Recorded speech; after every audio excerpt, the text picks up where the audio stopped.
All right, look at that. We're a bit sideways. We've had some issues coming online tonight. So just let me fix this camera. Technical issues will be the death of me. How's that? Hopefully we're on the air. Give us your thumbs up. Let us know that you're there. Tell us all about it. G'day, Elon. G'day, Scott, Ash, Luke, Ryan. We've got heaps of people on. That's really cool. Hopefully Facebook doesn't kick us off again. Monday night, yes. Bo, Monday night last week wasn't the same. Thank you, mate. Happy Easter to everyone. I hope everyone had a great Easter. I know I sure did. As I said, if the feed drops out, if anything goes wrong, let us know. But we have a special guest tonight, and one that's been bugging me a little while. We're going to obviously answer all of your questions and what you want to know, but we're going to talk a little bit about social media, internet, and all the positives and negatives around that. And I have what a wonderful guest from last year who runs his own media stuff and as well is highly involved in Daiwa. So you might be able to slip a few Daiwa questions in there. We have Mr. Simon Goldsmith on. You might have tournament questions as well. What a great knowledge of tournaments, being the ex-ABT tournament director as well. So plethora, there we go. There's a word for you. A plethora of things we can talk about tonight. So really looking forward to it. I've got plenty to say because I've had a week off, so the voice has had a bit of a rest. Don't forget, postcode prize. Put your postcode in the feed to go in the postcode prize. I've got some pearlers. As I said, Al McNamara donated a heap of shirts for me to give away on the show that he hasn't used. And I've actually got some unsealed ones, and I've been too scared to even open these. So there's 3 here. You can choose from a green, white and green, or a grey if you win the postcode prize. And I believe that looking at this one in there, it's an ABT Grand Final shirt. It's got Skeeter on it, so it's an early one, still in the bag. This one here looks like it's got Evinrude, Berkeley, Coleman on it. This one might be the team series. And this one here has got Smack, G. Loomis, Samurai, and this is Lake Sinclair round grand final shirt. Never opened. So collector's items there. Put your postcode in. You get to choose which one of those you want. We also have Harry's Wheel. Later on, we're going to give away prizes on Harry's Wheel as well. So get your questions in and we will go from there. I've got a lovely story I've got to tell you. My dad's moved down from Queensland. He's been looking for a house. He went for a drive over to Charlton last week and looked at a couple of houses over there. He had his Corey's Dam fishing shirt on, and he walked into the real estate agent. And the real estate agent, Alan Geffley, I've got to give him a shout out because he's a viewer of the show. So Alan actually said to Dad, how do you know that guy? And Dad obviously said, that's my son. And they got chatting and then chatted for the next hour about fishing and sold Dad a house. So, yeah, that's pretty cool. So, Alan, I'm giving you the shout out. Thanks for watching the show. And busy couple of weeks coming up, obviously, in the tournament scene. In 2 weeks' time, we've got the ABT Bassman Clarence River Round out of Grafton.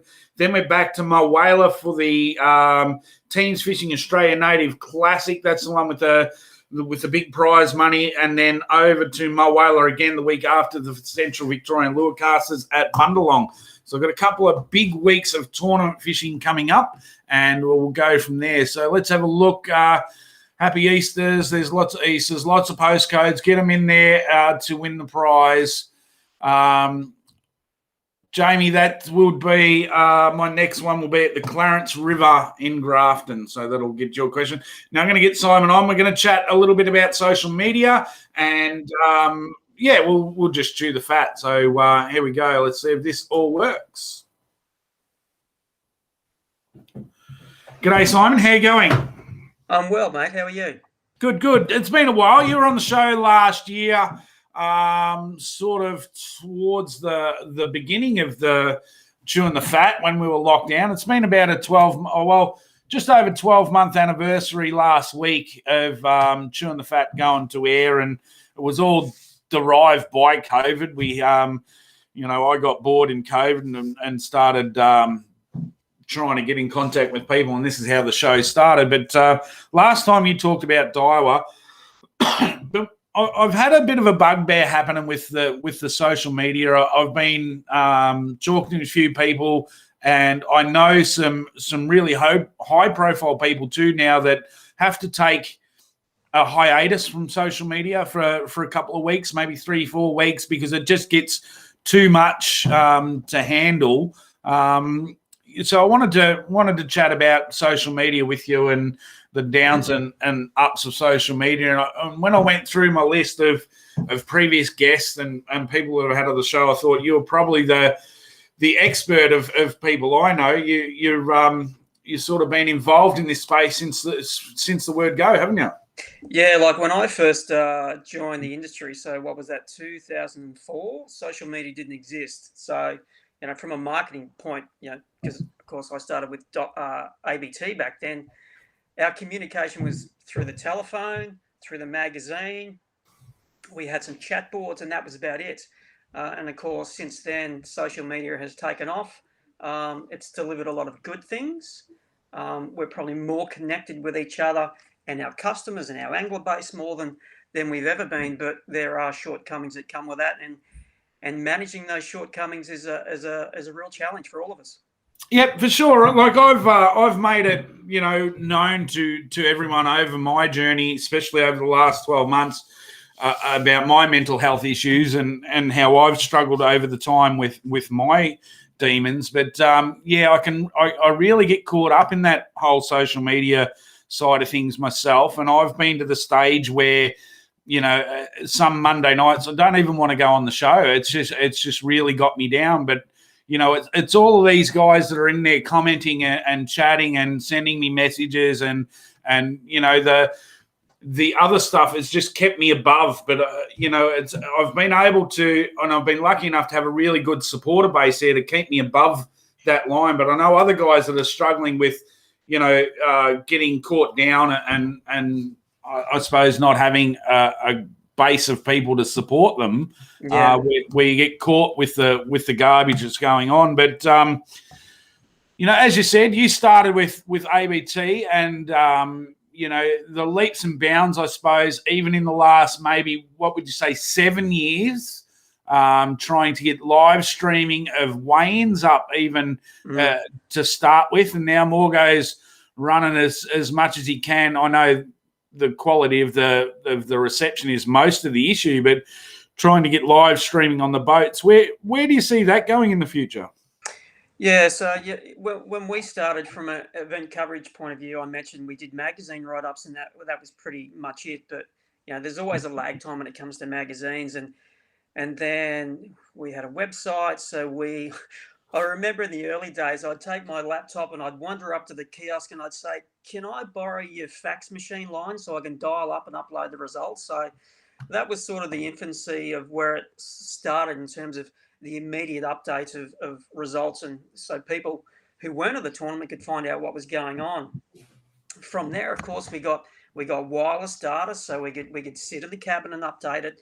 And from there, it sort of progressed into, we then had this new thing called live streaming. And I remember we used to have this big box that we used to plug our computer into and stuff, and we could push live scores with the old clunky database we had. It was real rudimentary, and it was dependent on phone signal. And sometimes the Bass Lakes were always the hardest because you've got less signal in the middle of nowhere than you have in suburbia. So you're fighting for 1 or 2 bars of signal so you could do a live scoreboard. And then once we could start doing, camera footage and live footage of the weigh-ins, the stage weigh-ins that we did, it sort of went to the next level. But once again, we were always hamstringed by the quality of the phone signal that we get. So it always played more into the hands of the Brim tournaments than it did the Bass. And the Barra tournaments were even worse because the phone signal was, in many venues was non-existent at all. Yeah, and I think with this day and age, I mean, I did 10 years with Telstra and I know what they can and can't do. I think, for situations like this with, such great companies that are doing great jobs with this live stream, that they could put mobile towers or allow mobile towers in areas for fishing comps. I mean, I know there's a lot of fishing comps out there, but it can be done. And I think the technology will get better going on. But, the I get caught up a lot in the negativity of it, and people are saying, "Oh, you're all out there to big note yourselves," and all that sort of thing.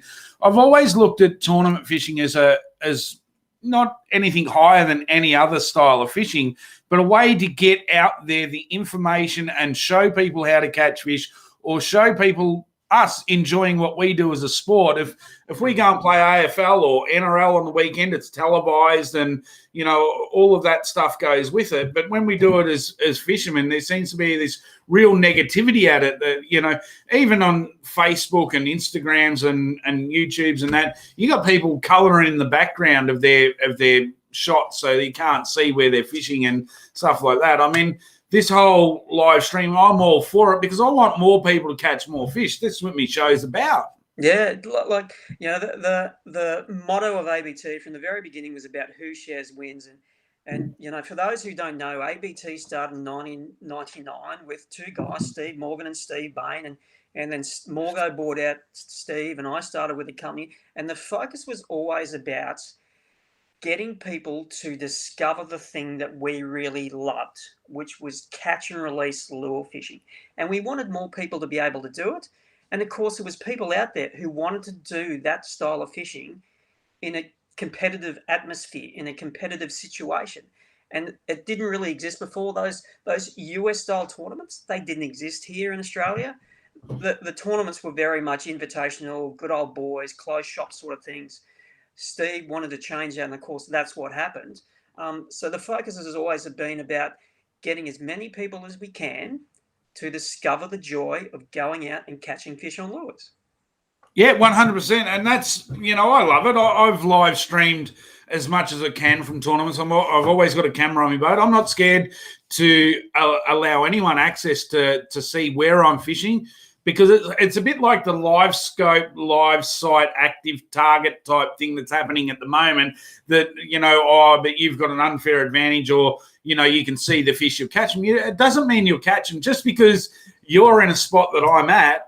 You could go there 2 weeks later and there's going to be no fish holding there anyway, or you're not using the right technique, or you're not using the right lure.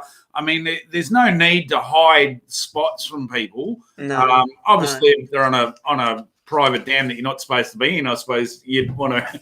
But in the sense of, I want people to learn and see what it's all about. I want more people in the sport to grow the sport, to get it to a stage where, hey, maybe somebody in Australia can fish full time. Fishing is different things to many people. For some people, it's, an opportunity to escape with a family, to not have phone signal for a weekend and just get away from the normality of life. And that's cool. We all go fishing for different reasons. Some people, however, they want to take it to the utmost. They want to test themselves against the fish, the fishery, the weather, plus 110 other people on the waterway. So fishing is different things to all different people, and that's okay because we're all different. Yeah, for sure. And I've said it from word go on this show. I am quite happy to take Harry down the river and sit there and drown a couple of baits, light a fire on the bank, go Murray Crayon, do whatever we're doing. I don't need to have a phone there with me to do that. But with the tournament fishing side of things, I think it's really good to be able to have those cameras on the boat, showing those people, getting the word out there on how to do this or where to go, or you've been involved in ABT for a long time. Could you have thought 7 years ago that we would be fishing at Richmond River, Clarence River, or would it have always all been dams? Yeah, well, I suppose we dreamed from probably the very beginning. I know I certainly did from the beginning that, geez, wouldn't it be nice to, for the bass tournaments that, when it comes to running ABT events on bass venues, you had like a handful of lakes. You didn't have many. And in a lot of ways, you had a handful of techniques, ways to catch them, there wasn't much variety. And going to rivers, there was more variety to offer. So it was something that we always wanted to do. We were always, as a business, apprehensive about doing it because wild fisheries are under, especially wild bass fisheries, are under a fair bit of stress as it is. They got to deal with, you know, runoff, cane farmers, cattle farmers, habitat degradation. There's a whole lot of things that provide a lot of pressure and are threats to wild bass fisheries. The last thing that we wanted to do was add another threat to them as well, more pressure, angling pressure, greater exposure, all that stuff. So that was our main reservation in the beginning, but of course we got past that. Perhaps we became a bit more enlightened about the positive things that could come from running events on wild fisheries. And then once we did it, I remember when we did the first trial, I think the tournament season had finished. We decided to do a trial in October on the Richmond. And it was just, we're like, how good is this? Why haven't we done this sooner? And everybody who was there loved it. And then the following year, I think we did 2 river rounds, and it's taken off ever since. Yeah, for sure. And I think it's, although they are a wild fish hatchery, as you said, and that sort of pressure could be perceived as an issue. When you see or have been to a river round and see how many boats go different directions, you got, over 100 kilometres of river to fish. You're not like Boondooma or Somerset where all 20 boats are all in the one area. So, I've always had I suppose, a different thought process on the live weigh-ins versus the photo catch and release scenario. I think, once internet connectivity gets better and you've got better connectivity, if they can run Go Fish Ngambie with 3,000 competitors and get a photo catch and release comp going, I think it is the way of the future. I still love, personally, getting up on the stage with my 2 fish and holding one up and big note myself. That's my moment. There you go. There's my fish. I absolutely love it, but I can see it probably over time really whittling down if we can get that connectivity up. Do you see it changing in the future? Yeah, Steve and I have spoken about this a bit, and it's been a few years since I've been with ABT, and the landscape has evolved a little bit since I was there. And he brought me up to speed a couple of weeks ago when we had a bit of a chat that increasingly as a business, ABT and any organisation who are running catch and release fishing tournaments, they are going to come under the pressure of fisheries managers, whether that be in Queensland, Queensland Fisheries, New South Wales Fisheries, big departments. Increasingly, they are going to, and we're seeing this on an international scale, they are starting to break down or put pressure on organisations to stop running catch and release fishing tournaments, or more to the point, capture and hold on to then live weighing at a later stage. So it's coming. It's going to change. There will come a time where we won't be allowed to hold on to fish in live wells and weigh them at a later stage. We will only be able to capture, take a photo, log them into the system, then release before we can continue. So, I remember, it was probably back in about 2006. We did some research with a gentleman by the name of Ben Diggles, and Ben is a marine biologist. He's based in Queensland, and Ben was doing a lot of interviews with different tournament organisations to work out the environmental credentials of their business model and how they operated as a tournament. And ABT always got top marks in everything we did in terms of, angler safety, fish welfare, stuff like that. The area where we always fell down was the fact that we held onto the fish, because holding onto the fish in the live well is not the best thing for the fish welfare. The best thing is to let it go as soon as you capture it. Impacts on mortality and relocation of species and stuff like that. So even 10 odd years ago was an issue. It's only going to get more of an issue as the years go by. And like I said, I think it will come a time, and it'll probably be in the next 5 to 10 years, where we won't be able to hold on to fish in live wells. We'll have to let them go right after capture. Yeah, so where do you see that going in the sense of, I can see a couple of issues happening from there. is that you're going to go from weight to length in a photo catch and release type scenario, or do we? There's no business model where we can afford to have, like they do in the States, have a marshal on the boat weighing the fish for us. Mm-hmm. So where do you see the short-term solution of that going forward? So I think what is going to end up happening, like someone like the Major League Fishing, they're fortunate. They've got one angler on board, and then they've got the marshal or the referee, or whatever they call it, who takes care of that admin work in terms of weighing the fish and logging them into the system. We don't get that luxury in a standard catch and release fishing tournament because there's two anglers in the boats, and you don't want to stop fishing because you've got to take care of your admin work. I think what will happen is the transition will take place, but it'll be a gradual transition. Like some events will be a traditional keep it in a live well and weigh it in and let it go at a later stage. Then other events such as the Daiwa Brim Australian Open that we did a few weeks ago, due to the way the event was structured, we could do an app-based tournament. So I think there will be that transition. And to be honest, I think you need to make that gradual transition anyway in terms of bringing your customers on board with the changes that you are making in the business. Because if you went straight from keeping your fish and doing a live weigh until no more, you're purely doing apps, there'll be a pushback from your customer base and you're going to lose some of your customers. So for me, I would do a staggered approach to making that transition. Like I remember in the early days, like the Barra tournaments, they've only ever caught them, taken a photo, logged them on a scorecard, then let them go because, of course, Barra are too big. You can't keep them in a live well. So the Barra guys, they've had that system from the very beginning. So, they're accustomed to the way it works.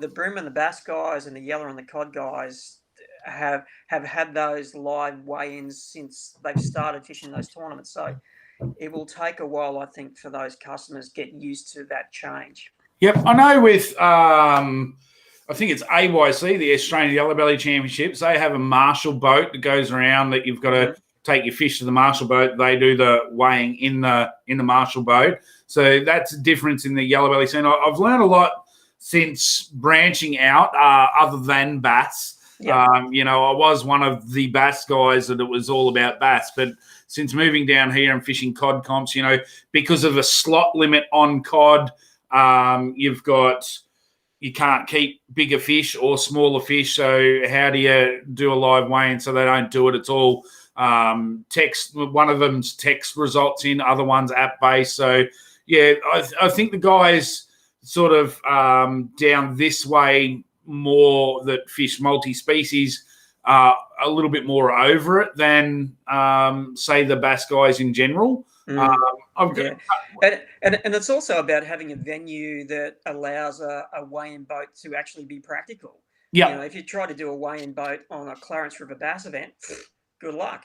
You've got some guys chasing EPs down at the Harwood Bridge, and then you've got other guys who are running as far up the system as they can chasing bass. It's like, it's hard to do it on a river system, but if you've got a smaller puddle-style lake, then it's doable. So I think it'll be a matter of choosing the weigh-in model based on the species and the venue that you're fishing. Yeah, for sure. And Coney's put it probably really well there in the comments.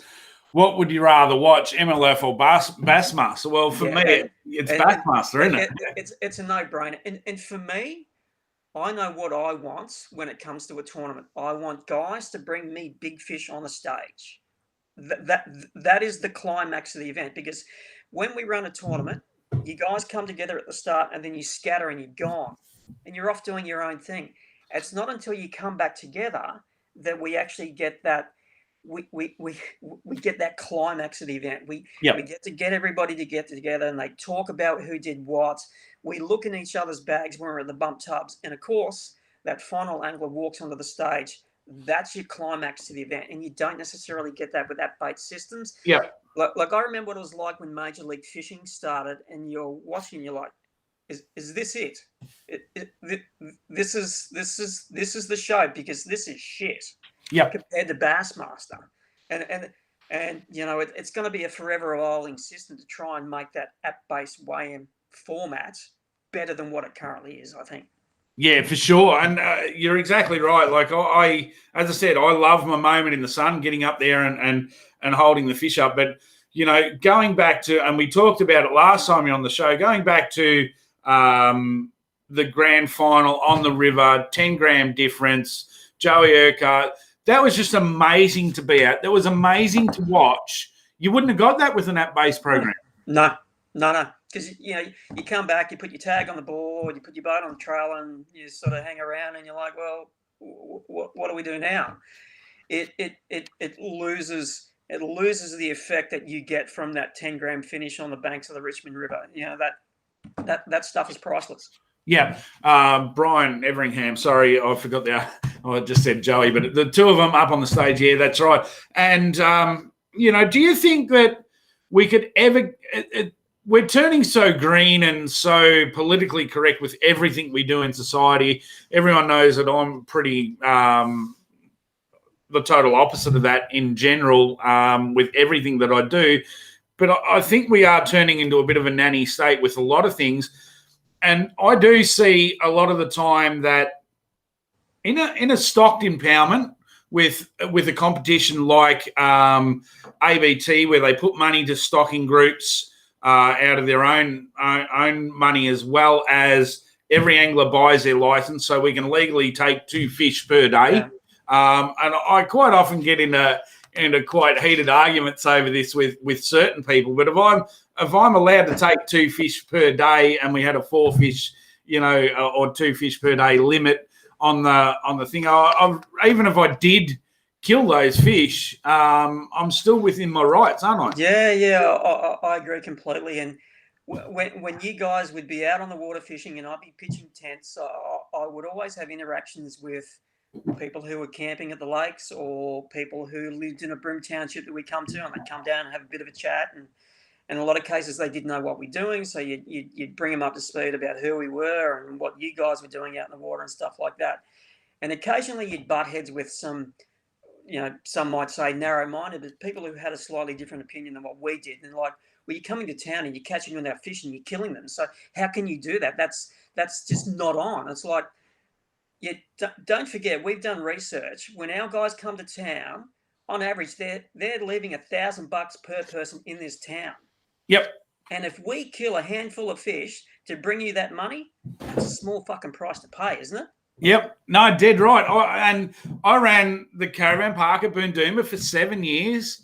We would have had at least 10 comps a year at Boondooma, and I lived on there, and I fished every day, and I'd go out every afternoon. And you know how many fish I found floating after fishing comps?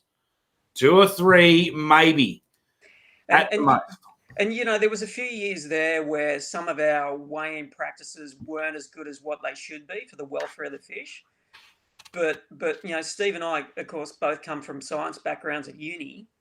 We're pretty plugged into what's going on, and we were always very adaptive and very responsive to what was going on, and we adjusted our practices.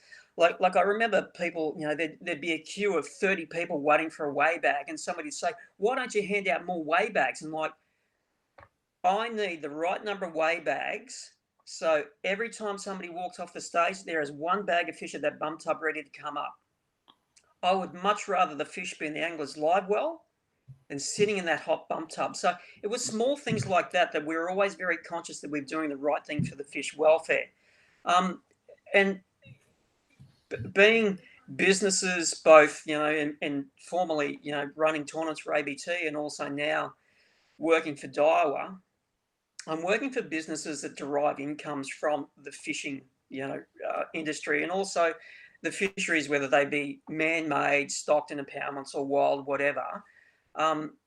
We need to be conscious that we are doing the right thing by the industry, the right thing by the fishery and the environment. And we also need to be open and minded enough to know that we need to evolve in what we're doing. And if we can get better at doing what we're doing, we should do that. Yep. So as stewards of the resource, moving forward as a tournament organisation and evolving our practices is probably a good thing to do. Because ultimately, You know what it's like. You've got people who want to knock you down for what you do and the way you want to do it. And if the greenies, for the want of a better word, or those the PETA organisations who want to prevent people from fishing, we need to do what we can to present our case to say, look, we are trying to be sustainable and as conscious of the welfare of the fish as what we possibly can be. And in some instances, I think that will mean that the tournament formats will need to be modified to achieve some better environmental outcomes. Yeah, look, and I totally agree. And that's what I think, that bass are a lot hardier fish in general to keep in the wells if they're looked after. We've got better practices. Even in the 10 years I've been involved, there is so much better practices, the better boats, better live wells, better aeration systems. People are carrying ice to keep the water cold. We've got rejuvenates. People, nearly everyone knows how to needle a fish now. I know yellowbelly don't keep, so yes, we probably need to make sure that all yellowbelly comps are length-based. And yes, with the cod, there is a slot limit. They're an endangered species. So, yes, let's make them, photo catch and release. But I don't see the freaking problem in having a bass comp other than in a wild area like a Richmond River or something like that. Maybe we need to change our stuff there. But, because if you're taking a fish 100 kilometres out of where they were, that might be an issue too with longevity. But in a dam situation, and we tend to, I suppose, get too involved with America and stuff like that. But in Australia, the dams aren't that big. So, if you catch a fish up the back of Somerset and you bring it down to the front, you weigh it in, it gets back in the water, it's not an issue to that fish. Doesn't make any difference, I don't think. They're not breeding the lakes anyway, so you're not retarding their recruitment process. No. And like you say, we're spending 20 cents per bass to put him in there to begin with. It's like we're creating this fishery. In many ways, we should be within reason, of course, be able to use it as we choose to use it. Yeah, for sure. And as you said, we bring thousands of dollars each time to it. And people just forget how big, tourism is. But we're part of that tourism bubble because we come to town as a group. There's 50 anglers, there's 50 boats, there's 50 lots of fuel that have got to be filled up, there's 50 lots of accommodation, there's food, there's stuff bought in the local shop or the local tackle shop or whatever. There, as you said, there's thousands upon thousands of dollars spent there. We all have a license. We can all, and those fish are stocked there to be taken out. Yeah. Yeah, and ABT, I assume it still does it. Back in the day, we would give a stocking donation for every event that we ran at an impoundment. It's like, here's $500 for a bunch more bass. Yeah, and that's putting more into what we're taking out or losing. So, I get really wound up on the whole negativity of that side of things. Those impoundment bass are put in there to take, and we try with best practice to look after them as much as what we can. Yeah.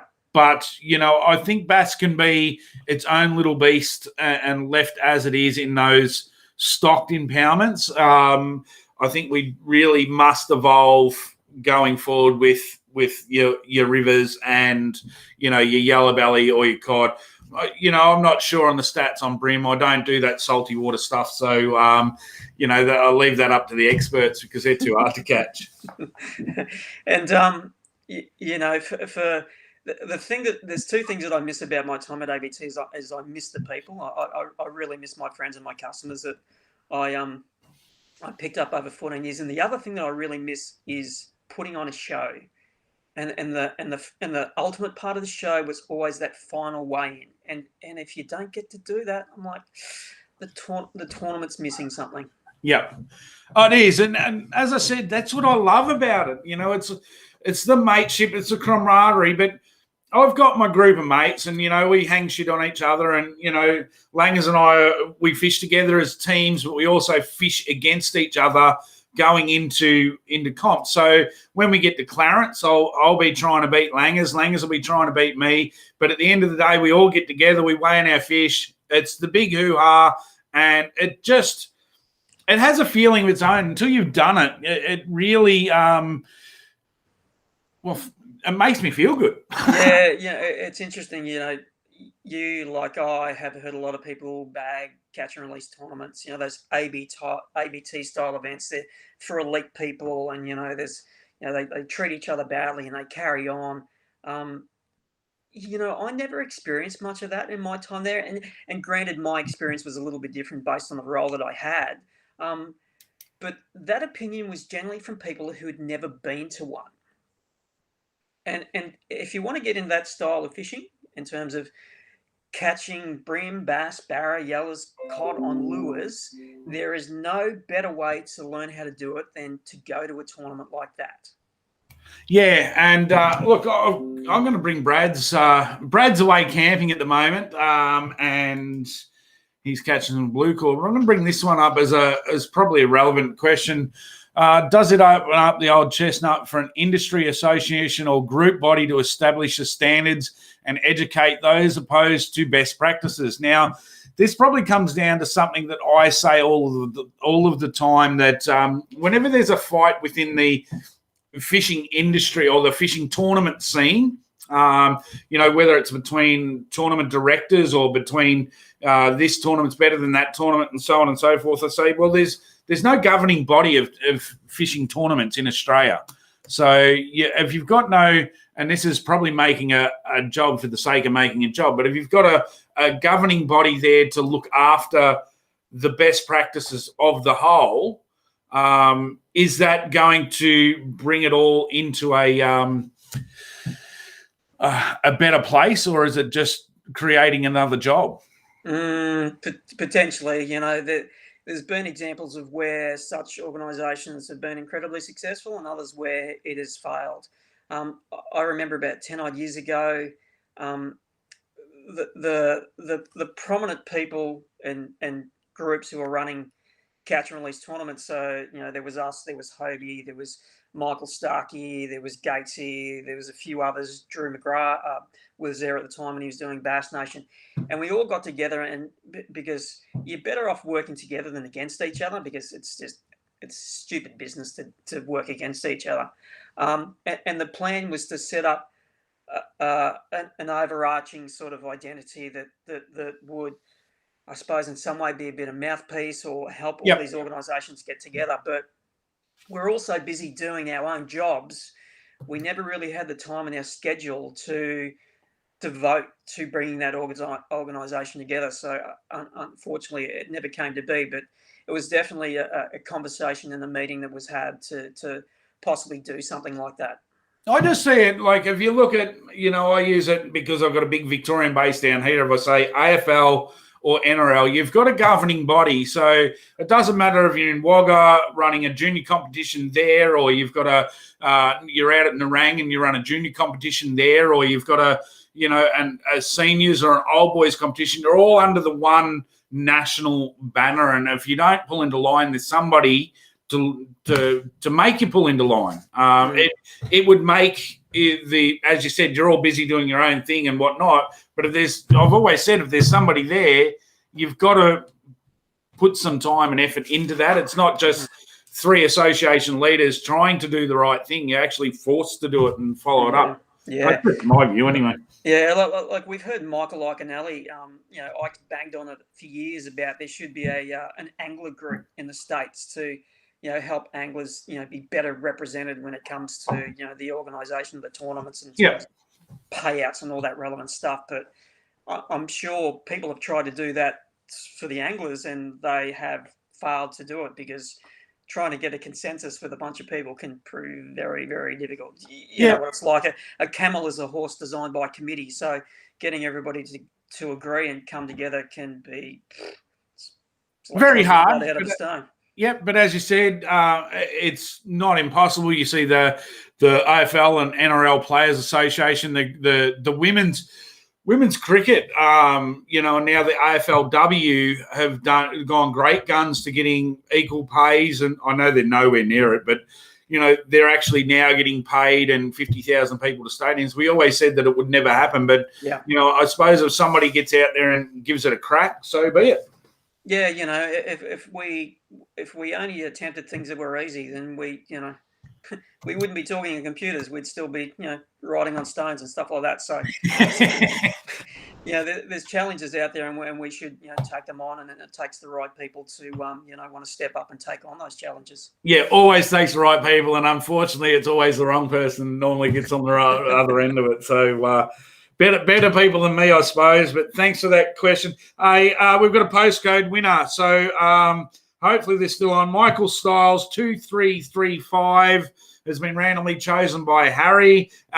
You need to tell me whether you want the green, the white, or the white and green shirt, and I will post that out with a Isuzu stubby cooler for you as well. So Michael Styles, you're still on, let me know which one. Otherwise, I'll randomly select one of those. But they're pearlers. We thank Al Mac. They're great retro jerseys, aren't they? Yeah. No, as I said, there's Skeeter. Lake Boondoomers on one of them. You've got Lake Sinclair on the other. And I don't think there's a dam on this one, but it's maybe it's a Berkeley Evinrude Team Series shirt, that one.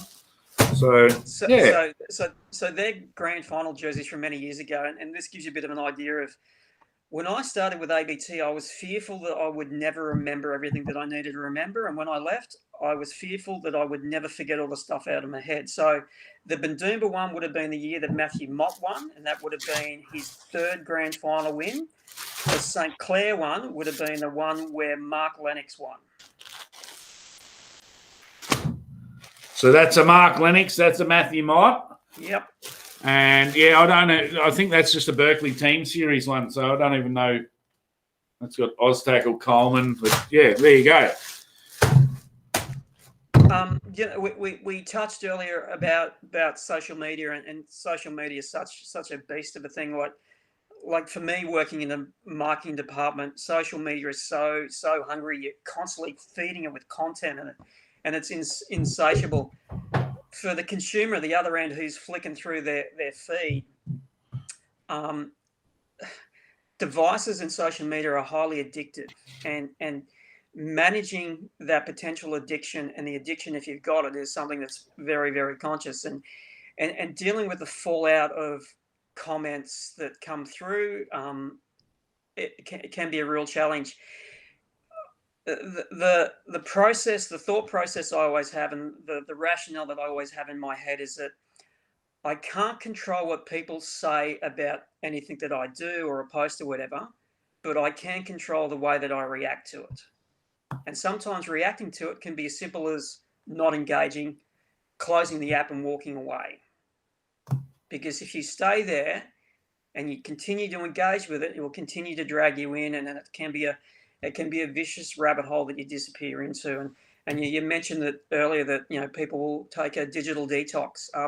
They are very important things to do for people who struggle with mental health, and especially mental health issues that come through social media.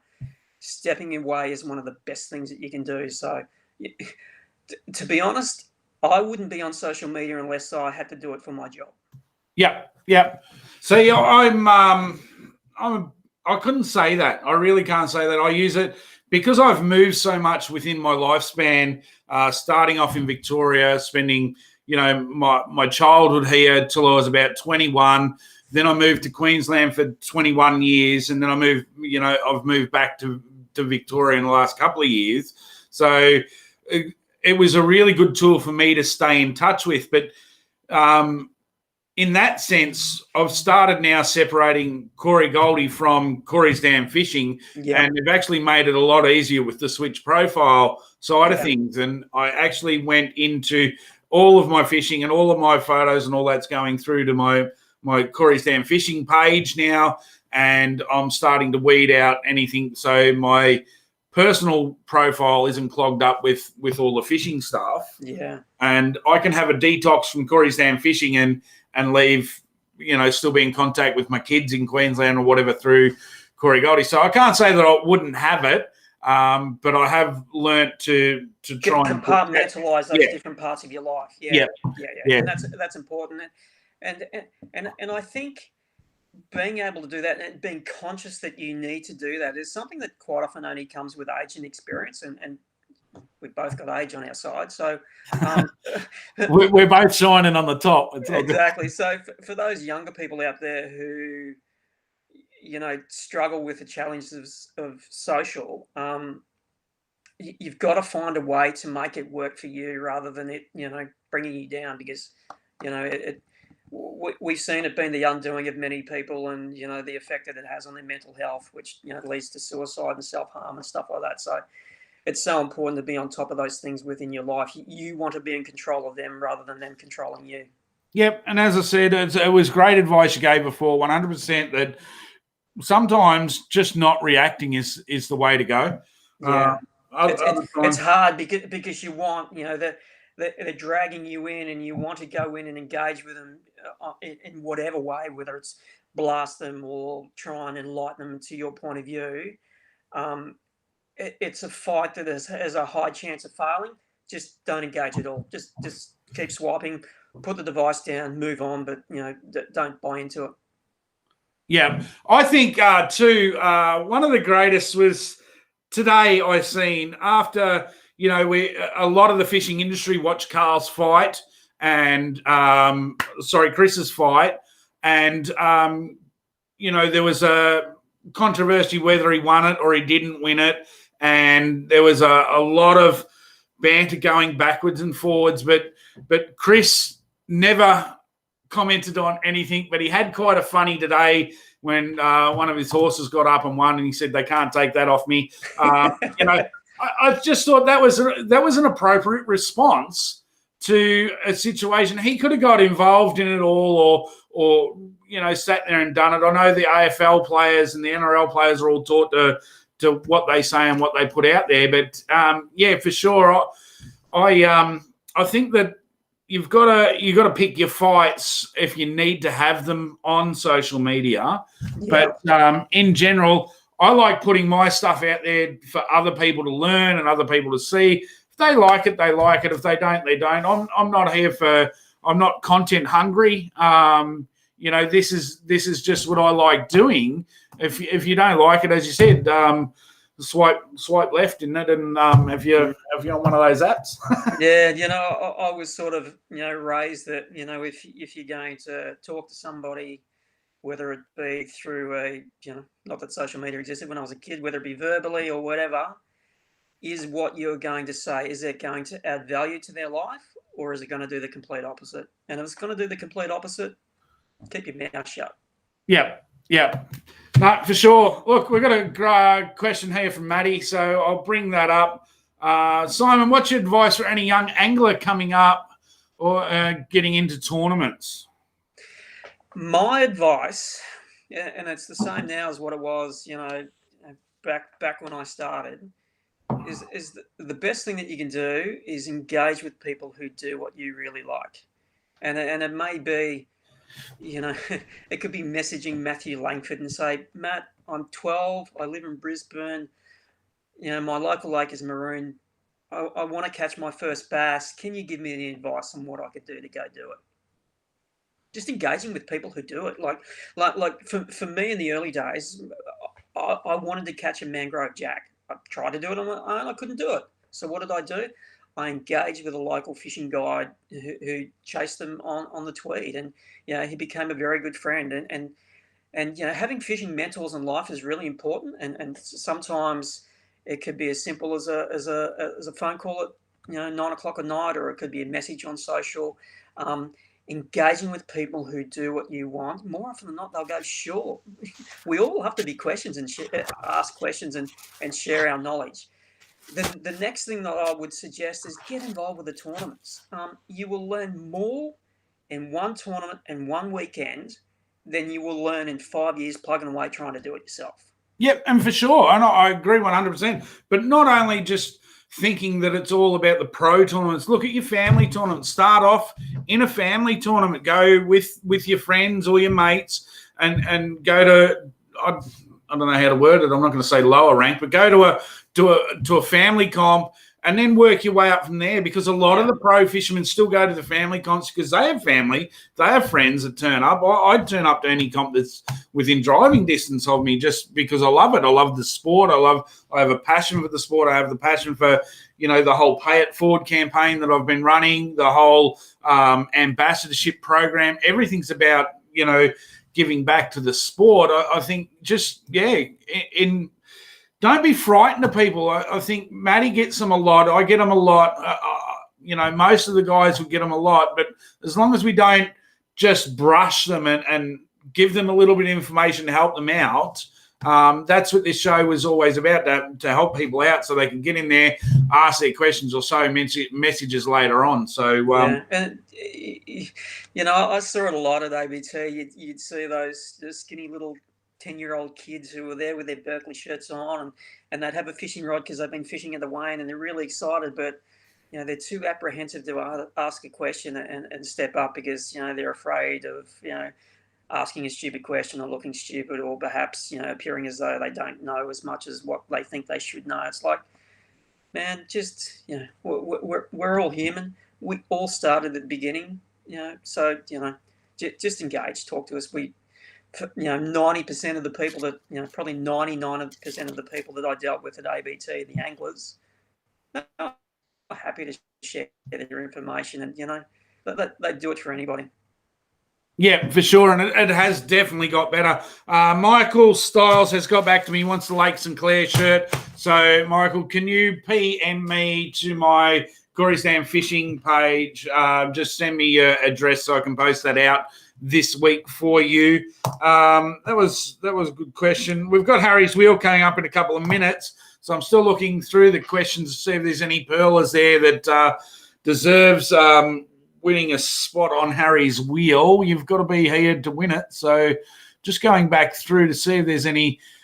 There's been a few questions that I might actually even answer going forward. I'll just send you some messages because there was a lot on the tournaments and the catch and release stuff. We can't sort of cover all of it. What's happening with Daiwa, mate? What's going on with any new stuff? Yeah, there's always new stuff in the works, mate. Of course, I signed an NDA. I'm limited to what I can say, but yeah, cool. We've got AFTA in the middle of the year, early July, I think it is this year. So we've got big plans for AFTA. A lot of new products to come. So the challenge that we've gotten, like many people in the industry at the moment, is getting stock is so very, very hard in these COVID times. So it delays product launches. It limits the amount of product that we've got to release to stores. It's it's the thorn in our side at the moment. Bait Junkie is going off its head. I'm seeing a lot down here. A lot of the redfin guys, the trout guys are all over the new plastics and stuff like that. So interesting to see what comes out at AFTA. I might have to get the boys back on and have a chat just straight after AFTA and after they've been allowed to announce the winner. Yeah, definitely get Braden and Tommy on to have a bit of a chat about all the exciting new toys that we've got. Yep, looking forward to it. We've got this is a good one. Here we go. Steve Richards asks, what do you think is the better tournaments, better era for tournaments, now or 10 years ago? That's a tough question.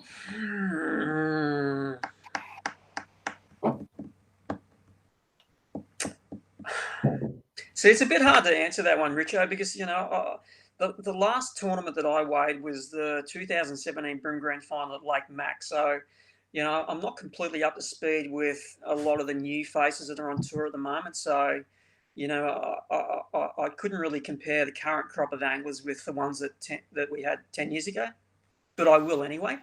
I'll say 10 years ago, when I started, we had the likes of Timmy Morgan, we had Johnny Schofield, we had Matthew Motts.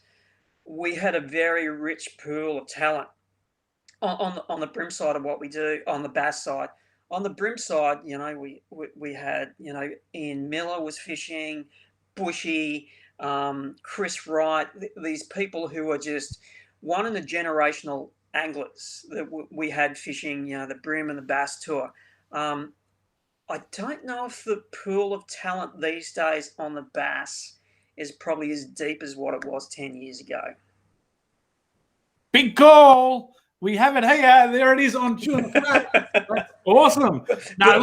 But I'm a little bit biased because, I was knee deep in it 10 odd years ago and loving my life at the time. So, there were some great things that we did 10 odd years ago, and AFC was in full swing, and there was a lot of money in the industry, and we're getting a lot of support. So as an organisation, ABT and AFC was doing a lot then, and I haven't been as connected with it as much in the last 5 years. Yeah, no, for sure. And look, I agree with you. The hardest thing to do is win an AOY. I don't care what anyone says. You can win as many grand finals as you want, but an AOY is the ultimate goal. I'll say this with tongue-in-cheek. Langer's got gifted one last year due to COVID, so I still think he's got to work harder next year to try and win it again.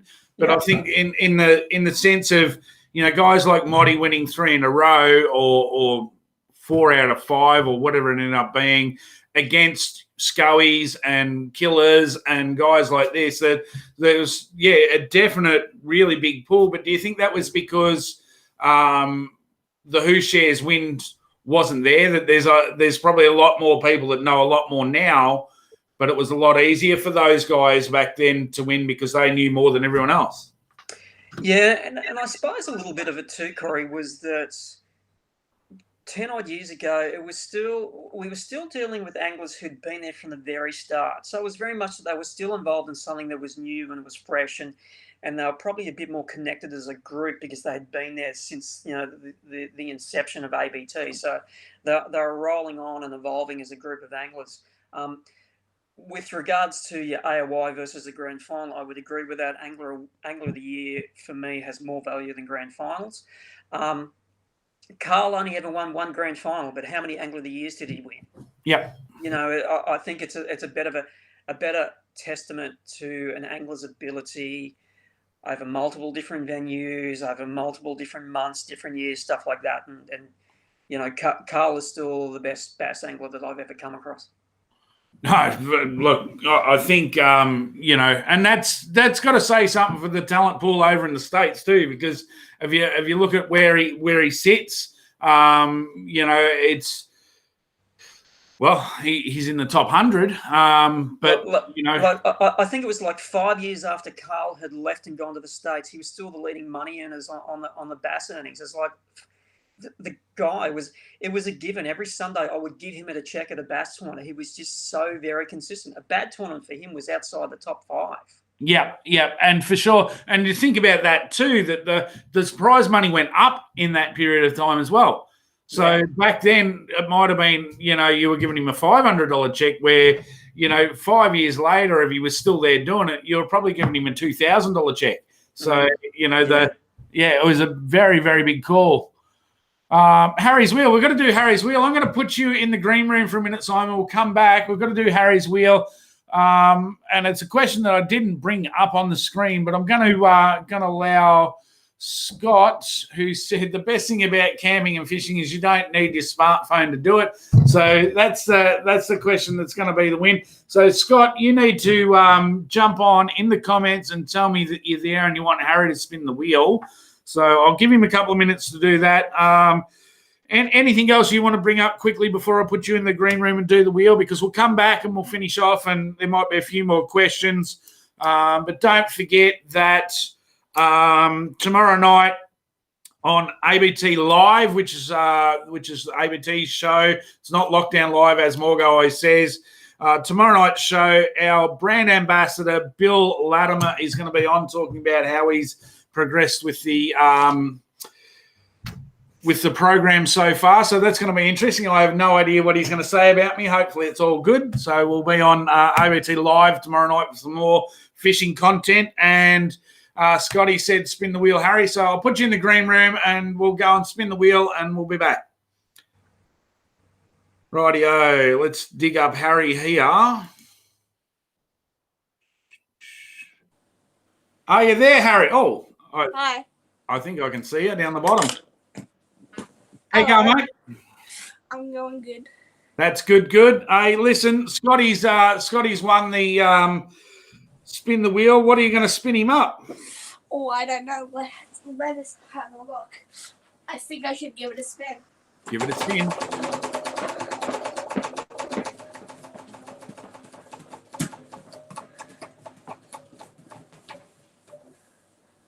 And we got Wilson.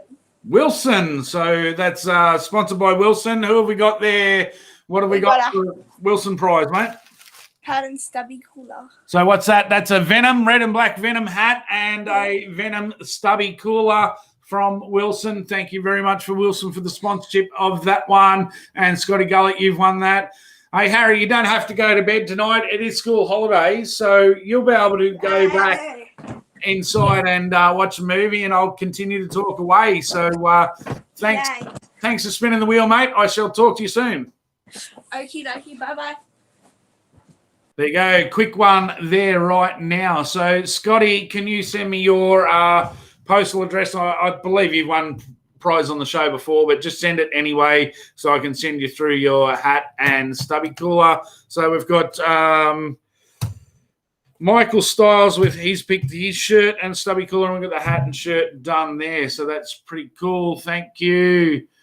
At Lake Mailer right now has been fishing very slow. Well, there we go. Let's get Simon back on. Let's get some last questions in if you have them. Let's bring Simon back up. All right, just waiting for some last question. Harry's just creamed the wheel again. He's got it. Harvey Grimmer reckons he's at Lake Mulwala right now. Fishing has been very slow. So did you have any time while you were off there? Did you flick through some of those questions, see if there's any that we need to answer? There was a few there regarding technology, and I suppose, and it was a bit of a theme that I've seen in a few about new stuff coming, and whether it's a good thing or a bad thing. Yep. Change is inevitable. It will always happen. And in the industry at the moment, the fishing industry and tournaments and stuff like that, there is an awful lot of changes, both in terms of equipment, live scope, and all the different 3D stuff that we've got. And I can't get my head around all that sound of stuff at the moment, and I haven't really focused much on it, to be honest. But it's always exciting to see new stuff coming out. And it allows us to evolve and improve as anglers and hopefully catch more fish, because that's what we all want to do, catch more fish. New things, of course, always come with their shortcomings, and that's just up to us to manage those shortcomings and deal with them and then embrace the positive things that come. So, I only see good things coming from the new technology that rolls out. And likewise, the technology when it comes to tournament coverage, I think, is a great thing. Like, I got to be part of the Daiwa Brim Australian Open in Sydney a few weeks ago. Yep. And that was a first for me, and it was a first for Daiwa, and it was a first for ABT. The ability to do a live coverage throughout the day while the anglers were on the water, that was something that I only dreamed about 5 years ago. Yep. And the technology is there for us to do it now. Granted, there are a few teething problems, and most of the teething problems that you're going to have with that style of presentation is phone signal. Yeah. And that's always the issue. It was always the issue that we had when we went to Bass Lakes, and it proved challenging on the second day of the Open when we were on the Hawkesbury, and the guys would disappear to far-flung places. But I see very exciting times ahead for tournament coverage in Australia, and I was pretty chuffed that I was asked to do it. So, it's something that I think we're going to see a lot more of in the future. Yeah, for sure. I'm all for it. I really am. But yeah, I think technology. I see the technology's there. They've just got to release it, and that's purely and simply how it is. Coney wants to know when you're going to actually fish a tournament. That's a quick one at the end there. I don't know if I will.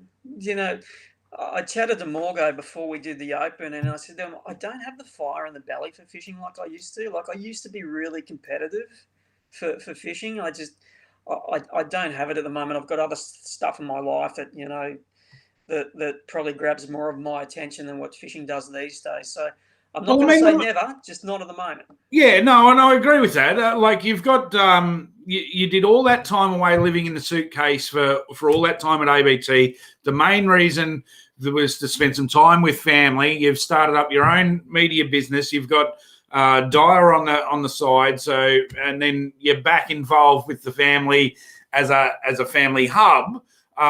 You would never want to crack into that at this point in time, and that's sort of where I'm at too. With Harry's getting to the age now where I'm going to have to start spending weekends at footy, hockey, basketball, whatever it is, and I won't be able to go away fishing as much. So, not to say that I won't get back into it later on, but I can see where you're at. Like it surfaces sometimes, like, when I was in Sydney for the Open and I was back amongst my people, the tournament anglers, I could feel it coming up, and like it's still in there. But for me to get involved in tournament fishing, I would have to do it to the best of my ability, which means I would have to devote a lot of time to it, and I don't have a lot of time to devote to it at the moment. So I sort of keep it pressed down, and in 10 or 15 years time, when my kids are older and I've got the time, then I'll probably get stuck into it. But at the moment, it's working, raising kids, riding bikes with my young fellas, and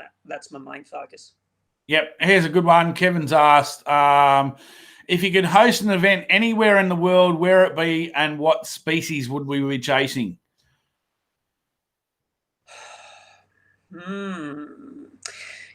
You know what would be the ultimate thing? Like the most wow moments that I've ever had at ABT with the fish that are caught are at barra events.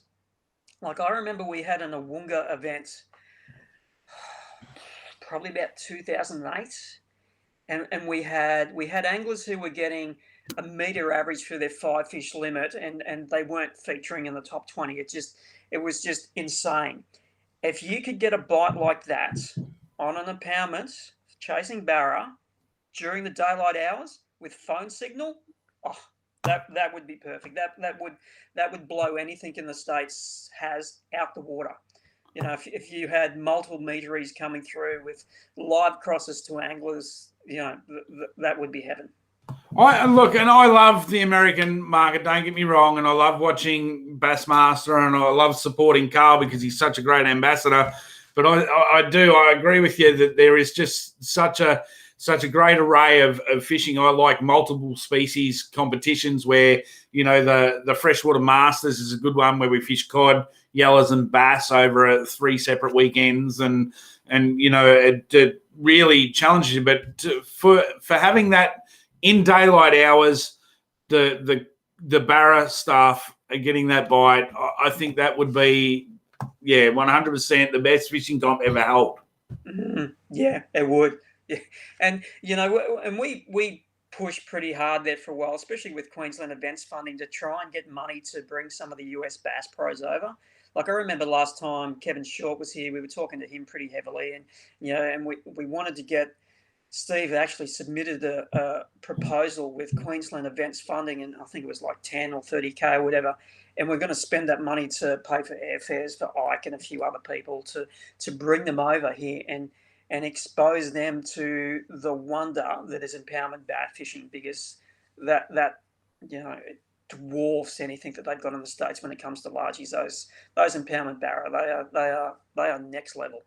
They are, and it's right here on our doorstep. I mean, it's a 20-plus hour drive for me, but I plan to do the yearly pilgrimage. I would love to do an ABT series and spend that month up there for my holidays, but I'm using my holidays fishing bass and cod and everything else. So when things slow down, I think it'll be a yearly trip for the barra hunt. That'll be awesome.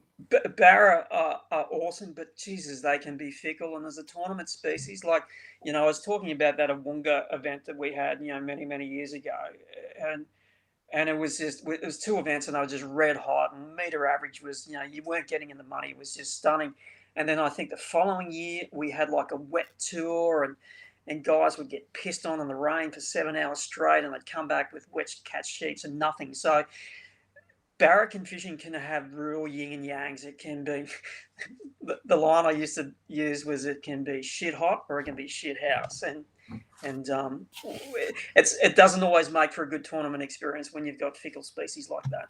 Yeah, Murray cod are the same. We fish a lot of, down here, a lot of Murray cod comps, and they're very similar in the sense of a fish of 1,000 casts, very hard to catch tournament fish. So there's the difference. There's different tournaments now where one tournament is total length over, and then there's another tournament that's your 5 biggest fish.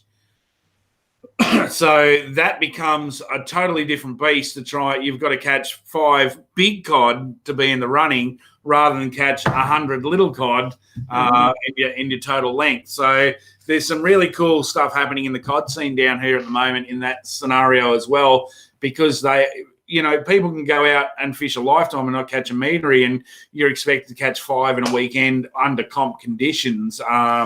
Whoever wins those sorts of comps, they've got it dialed in, I can tell you that. Yeah, tournaments, I've seen some tournaments over the years that, it was just, it wasn't a fish a cast, but, they were chewing their heads off, and it was just great fun and everybody had an awesome time. And then you get other tournaments where there was 3 fish waiting for the event. It's like, well, that's just the ebb and flow of fishing. And if it's socially, you might plug it out for 2 hours and go, that's it, I'm going home. But in a tournament, mate, you're here all weekend to do this. Yeah, I know. I probably get shot for saying this, but I know a few of the older anglers around the place. You really love to have those comps in the bad times when the bad fishing was due, because they knew that they were elite over the other guys and could grind out a win a lot easier than going out there when the fish are. They used to call it Lucky Joe fishing when the fish are all biting. Yeah. So, there's different avenues within the fishing people as well, isn't there? Yeah, there was definitely, guys that loved a hard bite because they're like, half of the field's shot. It's a mind game. Like they might as well put their boat back on the trailer, because the reality is it could come down to the last cast and you get a bite, and that's all you need to win, get a check. So fishing, it's more about what's up here rather than what you're doing with your hand. Yeah, for sure. And that's going back to that whole live scope, live technology, all that sort of thing. You've still got to catch them. So it all comes down to what you can do.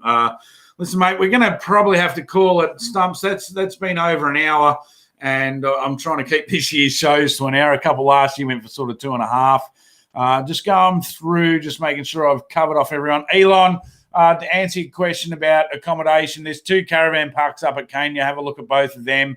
I think by this stage, all the houses down at the boat ramp have already been hired out. So, but get on it. I'm looking forward to catching up with you up there.